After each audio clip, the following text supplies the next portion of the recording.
उन सब भेदों को भुलाने के लक्ष्य को लेकर के इस होली के त्योहार का रचना की है। मैं आप सबको होली के इस त्योहार की शुभकामनाएं देता हूं, आप सबको बधाई देता हूं। आज हम बात करते हैं ना कि हमारे यहां पानी क्यों नहीं आ रहा। मेरे को लोग कहते हैं कि नहर पहुंचा दो। नहर तो पहुंचा दूं, पर ये जो काके हैं ना, ये कांग्रेस वाले, ये पानी सारा पाकिस्तान को देकर के बैठ गए, इसलिए नहर बना दूंगा। उसमें पानी कहां से आएगा, पहले उसका प्रबंध करने तो उसके बाद में नहर बनाने में तो आजकल 2-4 साल लगते हैं, इससे ज्यादा टाइम नहीं लगेगा। राष्ट्रीय पटल पर अब की बार के इस चुनाव की महत्ता क्या है, श्रद्धेय प्रतापपुरी जी ने अभी विस्तार के साथ में हम सब के साथ में इस विषय को साझा किया, उसे भी दोहराने की आवश्यकता नहीं। मेरा प्रश्न आपसे यह है कि खानदान को देख करके तुलना करोगे कि नहीं करोगे? मैं तो सिर्फ छोटी सी तुलना आपके सामने करना चाहता हूं।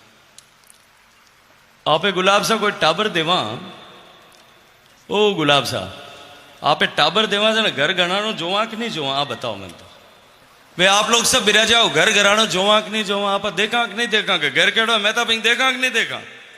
देखा, हाथ खड़ा कर मन बताओ, देखा कि नहीं देखा? 2 घराना रे बीच में अबार वो चुनाव हो रही हो। एक घरानो कांग्रेस रो घरानो है। आजादी के समय से लेकर के 55 साल तक जब उन्होंने देश पर राज किया, इस देश को बांटने का पाप जिसने किया था वो घराना कांग्रेस का घराना है। इस देश को जाति के आधार पर, मजहब के आधार पर, धर्म के आधार पर, अमीर गरीब के आधार नाम पर, ऊंच नीच के नाम पर बांट करके अपनी राजनीतिक महत्वाकांक्षाओं को पूरी करने का पाप जिसने किया वो कांग्रेस का घराना। भारत और पाकिस्तान का बंटवारा हुआ, आपके आशीर्वाद से मुझे जल शक्ति मंत्रालय का काम मिला। मैंने वो जो समझौता हुआ ना, वो आजादी के 15 साल बाद में हुआ था। 1947 में देश आजाद हुआ, 1962 में भारत और पाकिस्तान के बीच में पानी बांटने का समझौता हुआ। मैंने उसको पढ़ा। जब भारत और पाकिस्तान बंटा, 82% धरती जो है वो भारत में रही और 18% धरती पूर्वी और पश्चिमी पाकिस्तान, जो आज बांग्लादेश और पाकिस्तान दोनों को मिलाकर के है, वो देश का टुकड़ा हमसे अलग हुआ। नदियां जब बंटी थी किशन सिंह साहब, तब 18% पानी भारत के हिस्से में आया और 82% पानी पाकिस्तान को देकर के इन पीढ़ियों के साथ में अन्याय और पाप करने का काम जिसने किया वो कांग्रेस का घराना है। ये कांग्रेस का घराना है जिसने आधा कश्मीर गंवाया। आज भी पाक अधिकृत कश्मीर जो भारत का हिस्सा है और उसको लेने के लिए हम सर दे देंगे, जान दे देंगे। आदरणीय अमित शाह जी ने लोकसभा के पटल पर यह कहा था। उसको गंवाने का पाप करने वाला जो है ये कांग्रेस का घराना है। ये कांग्रेस का घराना है जिसने 62 की लड़ाई में सियाचिन का इतना बड़ा हिस्सा काट करके और चाइना का अपमान करने का काम किया। ये कांग्रेस का घराना है जिसने राम को नकार दिया था। एफिडेविट फाइल करके सुप्रीम कोर्ट में यह कहा था कि राम जी कुछ हुए नहीं, ये तो कपोल कल्पना है, ये तो कथा का पात्र है, ये तो फिल्म का हीरो है।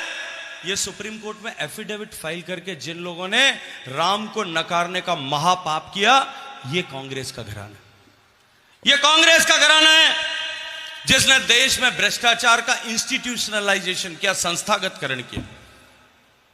देश का पहला घोटाला मिलिट्री की जीप खरीदने के घोटाले से लेकर के 2G घोटाले तक जब जब ये सत्ता में रहे, मैं अगर घोटालों की सूची पढ़ने लगूंगा तो मुझे लगता है कि बेसालदान साहब, मुझे लगता है कि सारी रात मुझे आज से लेकर के कल तक। ये कांग्रेस का घराना है। जब बात अभी आदरणीय सांग सिंह साहब 62 की लड़ाई की बात कर रहे थे, 65 की लड़ाई की बात कर रहे थे। 65 की लड़ाई में, 71 की लड़ाई में हमारे देश के सैनिकों ने जो पाकिस्तान का हिस्सा दबा दिया था, उस हिस्से को, फौजियों की उस जीत को, सेना की उस जीत को हार में बदलने का पाप जिन्होंने किया ना, वो ये कांग्रेस का घराना है। घर घराने की तुलना करनी चाहिए कि नहीं करनी चाहिए? ऐसे लोग जिन्होंने देश को बर्बाद किया, देश को लूटा, केवल एक परिवार को पोषित करने के लिए, केवल एक खानदान का सम्मान बढ़ाना ही जिन्होंने, उनकी हैसियत को बढ़ाना जिन्होंने अपना धर्म समझा, एक तरफ वो खानदान है और दूसरी तरफ भारतीय जनता पार्टी का कुनबा है। जनसंघ की स्थापना 60 के दशक में नेहरू जी की नीतियों से त्रस्त होकर के, जब नेहरू जी ने सियाचिन का हिस्सा देना स्वीकार किया, तब श्यामा प्रसाद मुखर्जी जी ने मंत्री के पद से इस्तीफा देकर के ये भारतीय जनता पार्टी की पूर्ववर्ती जनसंघ पार्टी बनाई थी। और लक्ष्य क्या था? लक्ष्य था कि हम भारत को पुनः विश्व गुरु बनाएंगे, सब दुनिया का सबसे शक्तिशाली संपन्न देश बनाएंगे, समृद्ध देश बनाएंगे। और मार्ग भी तय किया, और मार्ग होगा कि गरीब के घर में अंतिम पंक्ति में खड़े हुए व्यक्ति के जीवन में रोशनी लाएंगे, परिवर्तन करेंगे। जनता जब हमें मौका देगी तब हम जो जो भूलें देश ने की है, आजादी से लेकर के अब तक जो भूलें की है, उन भूलों को मिटाने के लिए, हटाने के लिए, इस देश को वापस ताकतवर और सशक्त और अखंड बनाने के लिए काम करेंगे। इस लक्ष्य को लेकर के स्थापना की। ये वो घराना है जो राष्ट्रवादी घराना है। ये वो घराना है जब जब देश की जनता ने अवसर दिया, गरीब के लिए, किसान के लिए, गांव के कल्याण के लिए, गांव को इंफ्रास्ट्रक्चर बनाने के लिए काम किया। अटल जी के जमाने में अटल जी प्रधानमंत्री बने थे, भारतीय जनता पार्टी के कुनबे के थे। भारतीय जनता पार्टी के कुनबे का शासन था। किसान के लिए केसीसी बनी और गांव के लिए प्रधानमंत्री जो है ग्राम सड़क योजना का निर्माण भारतीय जनता पार्टी ने किया। भारतीय जनता पार्टी का लक्ष्य था और मार्ग था कि हम भारतीय जनता पार्टी के उस लक्ष्य को प्राप्त करने के लिए गरीब के घर से होकर के जाएंगे। नरेंद्र मोदी जी को आपने प्रधानमंत्री बनाया, उन्होंने कहा कि मेरी सरकार गांव, गरीब, किसान, पीड़ित, वंचित, शोषित, दलित, इन सब के लिए काम करेगी। ये भारतीय जनता पार्टी का कुनबा है साहब, जिसने देश में 3 करोड़ गरीबों के घर बनाए। और मैं आज आपको कहता हूं कि 2 करोड़ घर और सैंक्शन किए हैं। पिछले बजट में निर्मला सीतारमण जी से सुना होगा आपने, जो घर गांव में बाकी रह गए हैं उन सब गरीबों को आवास देंगे। देश में कोई भी गरीब बिना आवास के न रहे, इसको सुनिश्चित करेंगे। ये लक्ष्य लेकर के काम करने वाला कुनबा बीजेपी का। अभी आईदान सिंह जी बात कर रहे थे बिजली की। मैं तो अपने आप को सौभाग्यशाली मानता हूं कि मुझे उस समय में उस नेता के साथ में काम करने का अवसर मिला जिसने लोकसभा में खड़े होकर के अपने क्षेत्र के लोगों के दर्द के बारे में एक टिप्पणी एक ऐसे अवसर पर की थी जब देश मंगलयान पर जाने की खुशियां मना रहा था। देश के प्रधानमंत्री ने उसी के साथ यह संकल्प व्यक्त किया कि 1000 दिन में देश के हर घर तक हम बिजली पहुंचाएंगे, और उस सपने को पूरा करने का काम किया। ये वो घराना है, ये वो घराना है जिसने माताओं बहनों के दर्द को समझा। 11 करोड़ से ज्यादा शौचालय बना करके उनको नित्य प्रतिदिन जिस अभिशाप से उनको गुजरना पड़ता था उससे मुक्ति दिलाने का काम किया। ये वो घराना है जिसने 11 करोड़ शौचालय बनाए, जिसके परिणाम स्वरूप देश में प्रति व्यक्ति खोने वाला खर्चा, जो डॉक्टर से बीमारी पर डॉक्टर में दवाई को, डॉक्टर की फीस के लिए जो उसका रोजगार जाया होता, उन सबको जोड़ करके 50,000 रुपए प्रति परिवार प्रतिवर्ष बचाने का काम जिसने किया, वो भारतीय जनता पार्टी का कुनबा है। ये वो भारतीय जनता पार्टी का कुनबा है जिसके नेता नरेंद्र मोदी जी के आह्वान पर 2 करोड़ लोग गैस की सब्सिडी छोड़ते हैं और देश में 11 करोड़ गरीब माताओं बहनों को धुएं से मुक्ति दिलाने का जिनको पुण्य मिलता है, वो ये भारतीय जनता पार्टी का कुनबा है। ये वो भारतीय जनता पार्टी का कुनबा है जिस कश्मीर में 48,000 बालक शहीद हुए थे, उस आतंकवाद की जड़ जो 370 में थी, एक झटके के साथ में उसको उखाड़ फेंकने वाला कुनबा है, वो भारतीय जनता पार्टी का कुनबा है। ये वो भारतीय जनता पार्टी का कुनबा है जो 45 करोड़ लोगों के बैंक का खाता खुलवाता है और गरीबों के उन खाते में राज सहायता का 24 लाख करोड़ रुपया, एक भी रुपए का भ्रष्टाचार हुए बिना सीधे उनके खाते में ट्रांसफर करता है। ये भारतीय जनता पार्टी का कुनबा है। यह भारतीय जनता पार्टी का कुनबा है जो किसान सम्मान निधि माननीय प्रधानमंत्री जी घोषित करते हैं। 6,000 रुपए हर साल 11 करोड़ किसानों के खाते में जाता है। और जब राजस्थान में भजनलाल जी की सरकार बनती है, यह संकल्प भी व्यक्त करते हैं कि 6,000 रुपए हम हमारी तरफ से देंगे।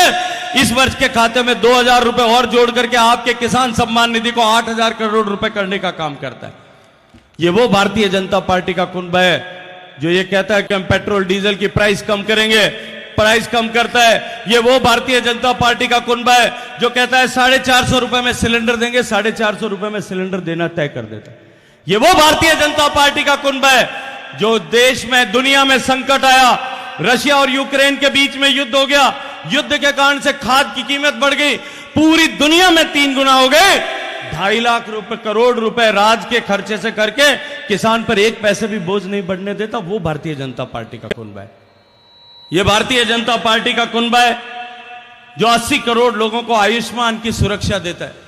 ये वो भारतीय जनता पार्टी का कुनबा है जो विश्वकर्मा योजना से हाथ के हुनर से काम करने वाले सारे लोगों को सहायता प्रदान करने के लिए काम करने की योजना बनाने वाला है। ये वो भारतीय जनता पार्टी का कुनबा है जो मुद्रा बैंक योजना के माध्यम से देश में करोड़ों बालकों को रोजगार करने के लिए लाखों करोड़ रुपए का जो है वो सहायता देने और लोन देने का काम करता है। ये वो भारतीय जनता पार्टी का कुनबा है जो गंगा की सफाई के लिए काम करता है और गंगा का शुद्धिकरण करके दुनिया की सबसे साफ नदियों में से एक बना देता है।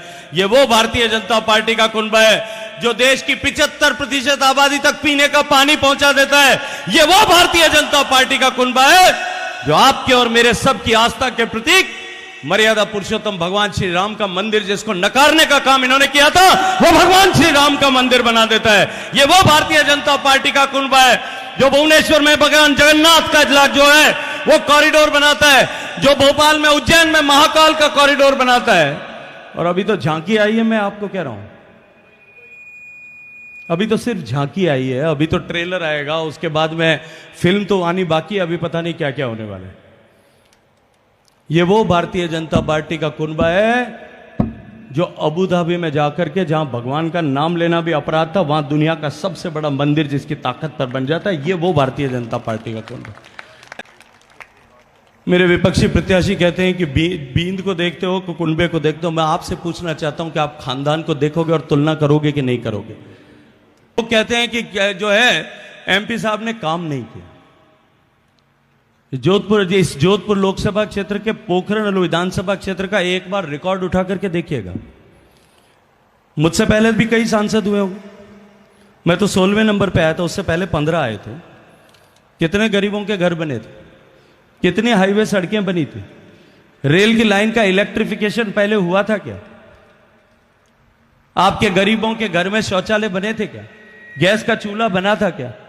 और सांसद निधि के काम के बारे में भी कोई एक दिन टिप्पणी कर रहा था, मैं उसका भी खुलासा आज आपके यहां पे करना चाहता हूं। एक सांसद होने के नाते एक सांसद को 5 साल में 25 करोड़ रुपए मिलते। जो है सामने चुनाव लड़ रहे हैं कांग्रेस पार्टी से, मुझे लगता है कि कागज पाने पढ़ने की आदत नहीं, या जिस तरह से टैक्स बचाने के लिए उल्टे काम करते होंगे उसी तरह से वो भी इसमें भी कुछ बचाने का काम कर रहे होंगे। मैंने अपने हिस्से के 40 करोड़ रुपए खर्च करता तब तो होता कि शायद मैंने कोई एहसान नहीं किया। मुझसे पहले आदरणीय बाईजीलाल साहब चंद्रेश कुमार जी सांसद थे, उनके खाते में 2 करोड़ 41 लाख रुपए, 2 करोड़ 10 लाख रुपए उनके खाते में बच गए थे, खर्च नहीं हो पाए थे, वो भी मैं लेके आ गया। आदरणीय जसवंत सिंह जी के खाते में तकनीकी कारण से कुछ काम रिजेक्ट हो गए, उसके चलते हुए 66 लाख रुपए बच गए थे, वो भी मैं लेके आ गया। कुल मिलाकर के 42 करोड़ 77 लाख रुपए मुझे मिले। और जो चंद्रेश भाई साहब के और जसवंत सिंह जी का पैसा जो 10 साल तक जमा रहा, उसका लगभग 66 लाख रुपए मुझे इंटरेस्ट भी मिल गया आप लोगों पे ये काम करने के लिए। कुल मिलाकर के 43 करोड़ रुपए मिले। अब 43 करोड़ रुपए को अगर 8 विधानसभा में बांटे हैं तो लगभग 5 करोड़ 60 लाख रुपए पोखरण के हिस्से में आना चाहिए। 5 करोड़ 60 लाख रुपए आना चाहिए आपके हिस्से। 5 करोड़ 43 करोड़ को 8 से भाग दो, 5 करोड़ 60 लाख रुपए आना चाहिए, 70 हो जाएगा ज्यादा से ज्यादा, इससे ज्यादा नहीं होगा। अब पोखरण हमारे थोड़ा हलो लाड है साहब। मैंने मेरी जिंदगी की शुरुआत जो है इस पोखरण से की और मेरी जन्मस्थली जैसलमेर है। पोखरण मेरा पहला घर है इस जोधपुर लोकसभा क्षेत्र में, और आज नहीं, पिछले 20-30 साल से जब मैं सीमाजन में काम करता था तब से लेकर के आज तक। तो की तो लाड राखनो ही चाहिए, तो 5 करोड़ 70 लाख दो थोड़ो 1.5 गुणो तो सुनीता भाई से करना ही चाहिए। तो मेरे सांसद निधि से दूसरी कंपनियों से CSR लेकर के आके, दूसरे MP से पैसे ला करके और उसके अलावा अन्य स्रोतों से पैसे ला करके इस जोधपुर लोकसभा क्षेत्र में 10 साल में 178 करोड़ रुपए का काम मैंने कराया। और इस पोखरण विधानसभा क्षेत्र में जहां 5 करोड़ 60 लाख रुपए इसके हिस्से में आना चाहिए, तो 22 करोड़ 14 लाख रुपए का काम हुआ है। मेरा स्वभाव नहीं था कि मैं आपके लिए काम करूं और आपको गिनाऊं, लेकिन मुझे मजबूर किया गया, इसलिए मैं आज आपके सामने यह खुलासा कर रहा हूं। पोखरण में 85 पंचायतें हैं, 85 पंचायतों में से प्रतापपुरी जी अभी महाराज अभी जो है ये लोकसभा की आचार संहिता खत्म होगी। मुझे क्योंकि बहुत सारे काम करने होते हैं, देश भर में पार्टी के दायित्व के साथ में काम करने होते हैं, देश भर में मुझे जो आपके आशीर्वाद से काम मिलता है उसके कारण से काम करने मिलते हैं, वो करने होते हैं। एक काम तय करिए, आप सांग सिंह साहब, शायद आदरणीय शैतान सिंह साहब विराजे, आदरणीय सुनीता बाई साहब विराजे, आदरणीय अध्यक्ष जी विराजे, अध्यक्ष जी एक योजना बनाइए और ये सब मिलकर के जाकर के और उद्घाटन करना शुरू कर देना। 85 पंचायतों में से 72 पंचायतों में गजेंद्र सिंह शेखावत के द्वारा कराए गए काम का पत्थर लगा हुआ मिलेगा। 72 पंचायत, और मेरे से पहले 15 सांसद रहे साहब। उसके बाद में जब एमपीलैड शुरू हो गया, 5 सांसदों के टाइम से तो एमपीलैड चल रहा है। एक भी सांसद का 72 छोड़ करके 25 से ज्यादा सीधा जो है वो ग्राम पंचायतों में काम का पत्थर मिल जाए तो आप मुझे जो कहेंगे वो अपराध मेरा। ये झूठ फैलाने की राजनीति करते हैं। अभी सदैव प्रतापपुरी जी का अभिनंदन करता हूं, उन्होंने कहा कि हमारे बीच में से हवा भी नहीं निकल सकती। अब हमारा रिश्ता कैसा है, पिछले 30 साल से जिसको आस्था के प्रतीक के रूप में माना, कोई मंच पर खड़े होकर के कह रहा है कि गजेंद्र सिंह और प्रतापपुरी जी के बीच में बहुत दूरियां। ये षड्यंत्र फैला करके दूरियां पैदा करने के प्रयास करने वालों को मैं आज कहना चाहता हूं, हमारे घर में तो कोई दूरी नहीं थी, तुम्हारे घर में थी, इसलिए जो है आज हनुमान सिंह साहब मेरे घर में मेरे साथ में बैठे हैं। अब हमारे और आपके बीच में भी कोई दूरी नहीं होगी।